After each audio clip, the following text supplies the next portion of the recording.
Bom, gente, então hoje eu vim aqui trazer o nosso terceiro estudo sobre as mães da Bíblia. E hoje a gente vai falar de Maria, que eu acredito que seja a mulher mais estudada, falada, né, das escrituras, né? Creio eu, enfim.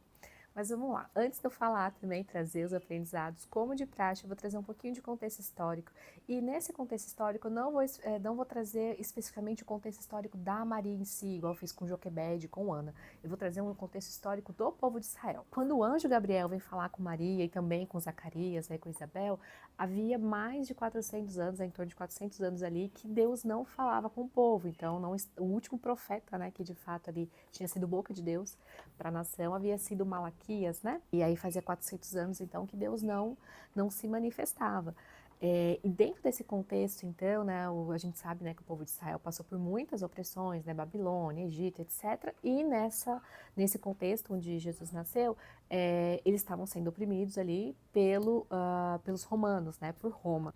Além disso, também tem toda uma questão muito assim forte em relação à tradição, religiosidade, cultura e costumes. Então, também foi nessa época onde então nasceram ali os fariseus, os saduceus, né, e todos ali as suas linhas, talvez teológicas, se eu for olhar pelos dias de hoje, né, para dizer ali as suas linhas de compreensão ali em relação às leis, né, desde de Moisés. Então, é nesse contexto histórico, então, tanto João Batista, né, o profeta ali que veio antes de Jesus, quanto Jesus, então, nasceu. Então, é muito importante trazer esse contexto, porque a vida de Maria, então, ela vai nos conduzir para o novo cenário, né, o sim que ela dá, na verdade, nos conduz ali para o novo cenário de vinda ali do Messias e do profeta de João Batista, que, então, preparar o caminho para tudo isso. E aí o texto base, né, que a gente vai abordar aqui para falar sobre a vida de Maria está em Lucas, e aí especificamente, né, no capítulo 1, nos versículos 26 a 57,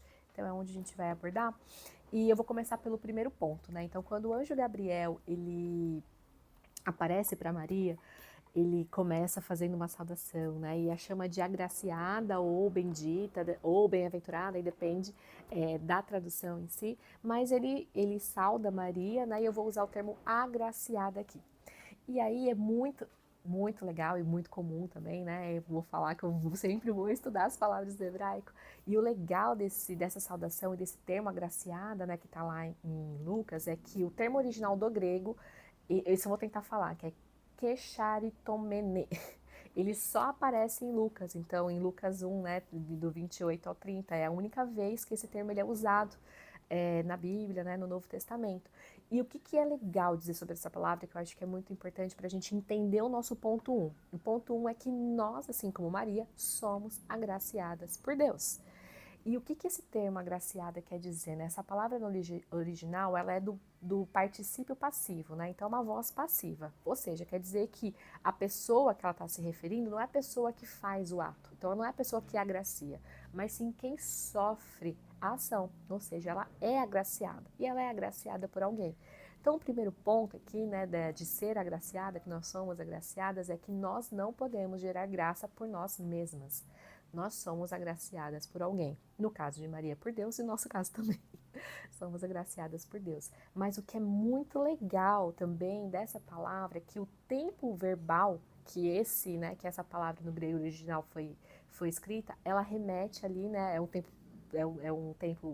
tempo verbal perfeito, né, mas ela remete a um dom recebido que transcende a questão do passado. Então é uma ação que sim é realizada no passado, mas que ela perdura. Então ela continua tendo impactos no futuro.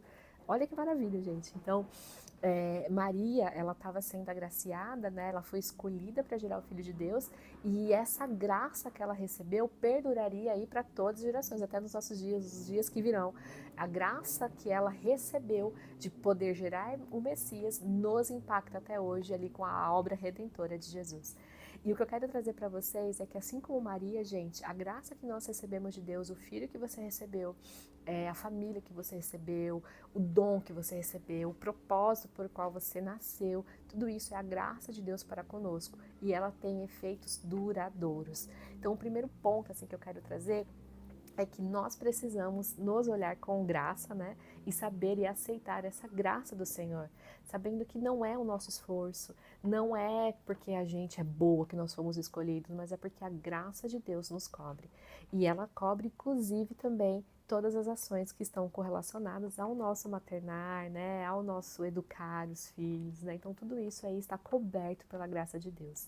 E a gente sabe que maternidade não é fácil, né? Acho que a vida como um todo não é fácil, mas a maternidade em si tem os seus desafios. Quer dizer, eu falava muito assim, eu falava assim, meu Deus, né? Se eu for falar que eu quero mais filho, alguém me interna, né? Tem bastante brincadeira em relação a isso.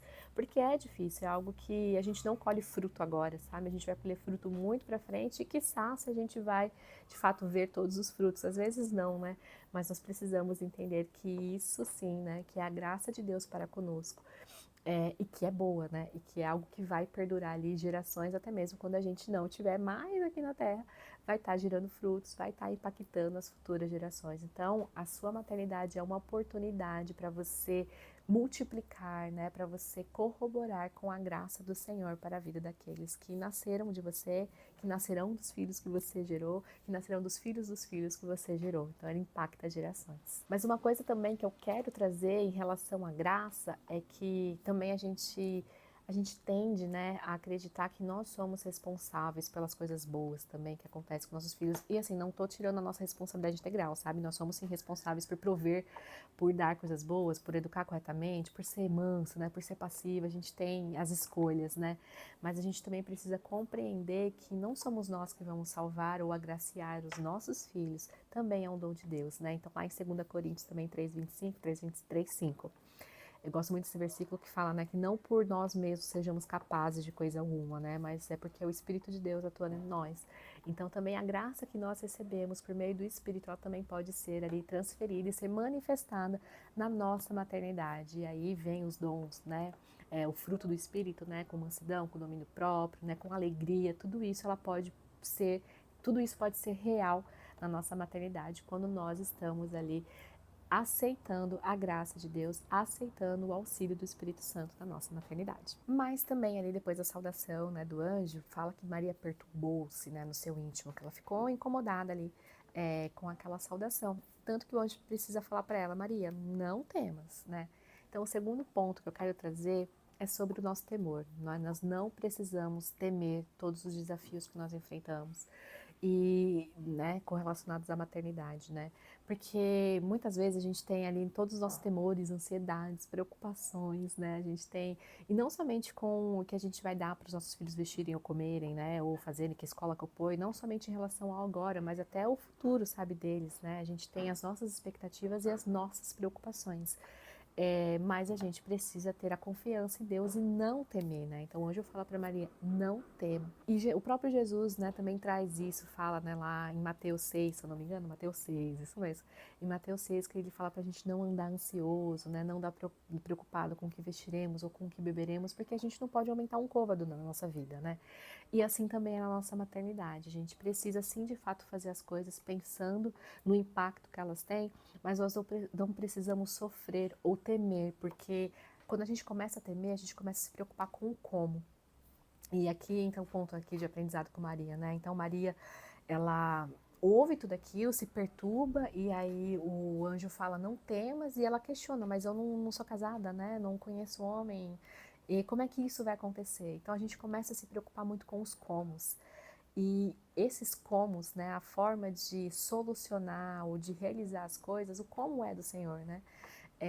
Então, o segundo ponto é a gente não pode temer a ponto de achar que nós precisamos intervir, né? A nossa preocupação, e a palavra preocupação é aquilo que nos gera, né, ação, ele faz com que nós tenhamos atitudes que talvez possam, inclusive, atrapalhar o propósito de Deus. Vamos olhar para o caso de Sara, né, que vai lá e dá Agar para Abraão. Enfim, a gente sabe ali que o nascimento de Ismael acaba gerando até historicamente em relação ali aos povos, né, guerras e etc. Então, assim, quando a gente tem uma preocupação e a gente começa a tomar ação, o nosso temor, ele faz com que nós tentemos assumir uma posição que é a do Senhor.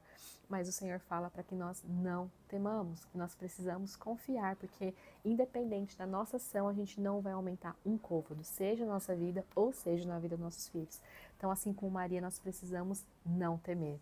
E já esse segundo ponto de não temer, já linka com o terceiro ponto, que é se dispor. Então Maria fala, então que se cumpra em mim, né? Aqui está a serva do Senhor, que se cumpra em mim conforme você tem dito, né? Então, da mesma forma que nós não precisamos temer, nós precisamos também estar dispostas a ser instrumentos de Deus na vida dos nossos filhos, né? Das pessoas que nós nos relacionamos, para cumprir o propósito pelo qual nós fomos criados. A gente viu isso lá, né? Falando um pouquinho, né, no estudo de Ana, né? Então a gente precisa ser uma serva, né, disposta e que diz sim ao chamado do Senhor, assim como Maria fez. Então Maria, ela se dispôs a fazer a vontade de Deus, inclusive renunciando talvez os planos que ela tinha para cumprir os planos do Senhor, mas principalmente aqui é um ponto muito importante até de destacar, até mesmo correndo riscos, né? Naquela época, a mulher que era encontrada grávida, né, sem estar casada, ela podia ser apedrejada. Então imagina, Maria disse sim ao Senhor, sabendo o risco que ela corria, inclusive da sua vida, né? E historicamente também fala, né? Ela estava prometida para José, e a gente sabe que naquela época, né, o casamento para as mulheres acontecia até mesmo muito nova. Então, historiadores falam que ela devia ter lá em torno dos seus 3, né, entre 13 a 16 anos, que era mais ou menos ali onde fazia as promessas, né, enfim, depois se casava. Então, ela podia estar dentro dessa faixa etária. Então, Maria também era uma menina muito nova, era uma mulher nova, mas mesmo assim, ela disse sim, ela se dispôs, falou: eis aqui a serva do Senhor, cumpre em mim a sua vontade. Ela se dispôs a ser instrumento no plano de Deus e se dispôs sabendo dos riscos, inclusive que ela corria. E a gente tem que ter esse olhar, né, de se dispor ao Senhor, a cumprir aquilo que o Senhor tem, né, aquilo que o Senhor já designou em relação à criação, né, educação de filhos, independente daquilo que nós vemos, que pode ser um risco, inclusive, para nós, né? Então, nós vamos ensinar a questão, né, de identidade, de acordo com a Bíblia, nós vamos refutar alguns comportamentos que na sociedade hoje estão ok. Como que nós vamos criar a base, né, os valores, os princípios, como é que a gente vai direcionar, né? A Bíblia é inerrante, nós cremos nisso, e tudo isso envolve um posicionamento, né, uma disposição a falar: Senhor, cumpre em mim e me usa como instrumento. Né? Então nós precisamos, né, não somente nos dispor, mas também correr os riscos que estão correlacionados a um sim, a uma resposta sim, né, para um chamado. Então o terceiro ponto é assim, nós precisamos de fato estar dispostas para a vontade de Deus para a nossa vida, para a vontade de Deus para a nossa maternidade, mesmo quando isso implique ali riscos, né, implique ali algum ponto talvez negativo aos olhos de quem está de fora, né? Mas nós, como crentes no Senhor, nós sabemos que tudo que Ele define de fato é bom. Então Maria, né, de fato falou sim. Aí o anjo também fala que a prima dela, né, que Isabel também estava grávida. O anjo depois aparece para José e explica que, ó, ela tá grávida porque na verdade ela assumiu um propósito, né? Ela disse sim, ela se dispôs a ser um instrumento de Deus. Então Maria, ela vai lá para casa de Isabel, lá com a sua prima, e a Bíblia relata, né, que quando Isabel ouve a saudação de Maria, o bebê, né, João Batista, se alegra, né, começa a se agitar ali no ventre dela. E ela usa a palavra, né, bendita ou bem-aventurada na saudação que ela faz para Maria. Quando Isabel fala com Maria, ela fala bendita, né, e bem-aventurada. E aqui o meu quarto ponto eu quero trazer para você, para mim também, principalmente, isso falou bastante comigo, nós somos benditas, nós somos bem-aventuradas. A gente falou bastante ali no estudo de Ana em relação à graça, que nós somos agraciadas, mas aqui eu quero trazer um contexto também, né, de ser bem-aventuradas, né? A gente vive num contexto onde tem muitas diretrizes de como se criar um filho, sabe? É BLW que você faz de introdução alimentar ou você faz a tradicional? Não, mas você precisa ter uma educação neurocompatível, uma educação positiva. Então a gente tem muitas linhas, muitas nuances, muitas diretrizes, muitos donos da verdade, e a gente começa a se cobrar, sabe? A gente começa a se cobrar, a se comparar, e a gente começa a sofrer, porque a gente tem a sensação de ou que a gente está fazendo tudo errado, ou que a gente não sabe de nada, ou que a gente precisa atingir um nível de perfeição na maternidade que é inclusive inatingível, né? E eu queria falar pra você, sabe? Eu vivo muito isso, assim, e eu queria falar pra você, nós somos benditas. A gente não precisa se comparar, sabe? A gente não precisa atingir uma régua. A gente não precisa disso, porque tudo que nós precisamos, nós já temos em Deus, né? Igual eu falei também, é Ele quem nos capacita, né? Eu citei aqui 2 Coríntios, né, 3:5, então é Ele quem nos capacita.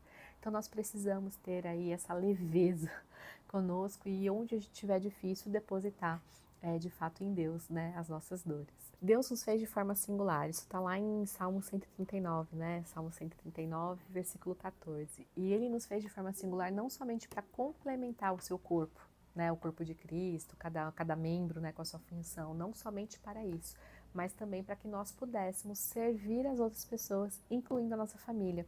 E eu vou abrir aqui 1 Pedro 4,10, deixei até aqui separado, falei com vocês. Tá assim, ó, cada um exerce o dom que recebeu para servir os outros, administrando fielmente a graça de Deus em suas múltiplas formas. Então, quando a gente tá muito assim, sabe, se comparando, olhando, fulana de tal faz isso, Beltrana faz aquilo e eu não faço nada, a gente para de olhar a graça de Deus, o dom de Deus fornecido a nós e conseguir manifestar esse dom na sua diversidade, né? Na sua pluralidade, que a Bíblia fala aqui, na sua múltipla forma, tá? Então, né, na sua diversidade e pluralidade no sentido bíblico mesmo. Das formas como Deus nos abençoa. Então eu falo, né? Uma das coisas que eu me comparava muito é porque eu sou péssima, gente, cozinhando. Eu queimo ovo cozido, então eu tô aqui abrindo meu coração. E às vezes eu vi o pessoal ali fazendo aqueles mesa posta, aquela comida maravilhosa. E, gente, como eu me senti uma péssima mãe. Me sinto ainda muitas vezes. Mas eu tenho outros dons, né? E eu preciso usar esses outros dons para servir minha casa e servir também os outros, porque eu sou uma parte complementar da família de Deus, do corpo de Cristo, e a gente se complementa. Então, em algumas coisas eu não vou ser boa mesmo e tá tudo bem, porque tem outras pessoas que são muito boas naquilo, e essa é a graça de Deus em relação ao seu corpo. Então, nós precisamos olhar para nós mesmas e para as outras mulheres e encontrar graça, né? As mulheres benditas, bendita entre as mulheres, né? Como Isabel falou para Maria.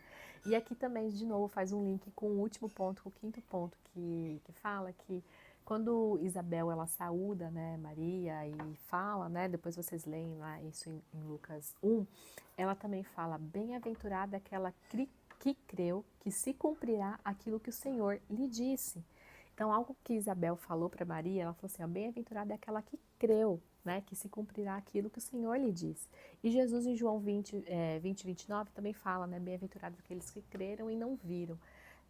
A gente, pela nossa humanidade, né, pela nossa incredulidade, a gente tende ali a não acreditar em algumas coisas, sabe? A não acreditar que a graça é acessível, a não acreditar, enfim, que algumas coisas que nós fazemos, né, de errado pode ser redimido, né? E falando de errado assim, até mesmo com nossos filhos, poxa, fiz tanta coisa assim, né? Eu às vezes tenho alguns receios, né, voltado para a escola, né? Onde eu coloco qual a escola que minha filha vai estudar, ai meu Deus, não sei o quê. E a gente começa a desacreditar, e aí de novo entra aquelas questões das preocupações, entra as questões das ansiedades, entra várias coisas que tomam de fato a nossa alegria, a bem-aventurança que Jesus, né, falou, bem-aventurado quem creu, né, assim como Isabel falou para Maria, bem-aventurado é você que creu. Então a gente para de crer porque a gente só está olhando a situação, né? Mas nós precisamos crer e entender e ser felizes naquilo que o Senhor já estipulou, né, para nós. E Maria, ela foi bem-aventurada, né? Foi extremamente feliz, que bem-aventurada quer dizer isso, né? Não pelo que ela fez de certo ou porque ela tinha enfim, uma vida incorruptível, por exemplo. A Bíblia, né, relata que é bem-aventurado a que creu. Então, ela é bem-aventurada porque ela acreditou no Senhor.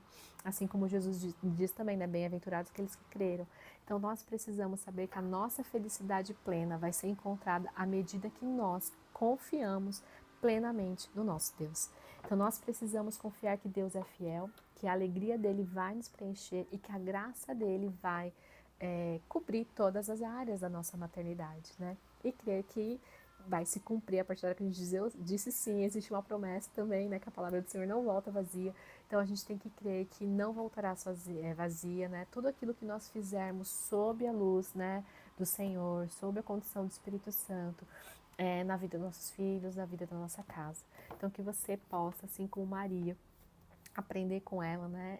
Então se dispor, né, de fato para o Senhor. Então, o primeiro ponto, né? Se dispor de fato para o Senhor, não temer em relação àquilo, né? Que foi trazido, mas confiar que Ele está cuidando, né? E de fato olhar com graça, seja para a sua maternidade, seja para a maternidade de outras pessoas, e deixar o seu dom ser utilizado, né, em favor do trabalho do Senhor, mas principalmente crer que tudo se cumprirá, para que você tenha plena alegria na sua casa, né, na sua maternidade, que isso reflita também na vida dos seus filhos. E é isso que eu tinha para vocês para hoje. O próximo estudo vai ser sobre a Eunice Lloyd, e aí vai ser o último mesmo, né? Tá chegando no finzinho, mas eu vejo vocês daqui uma semana.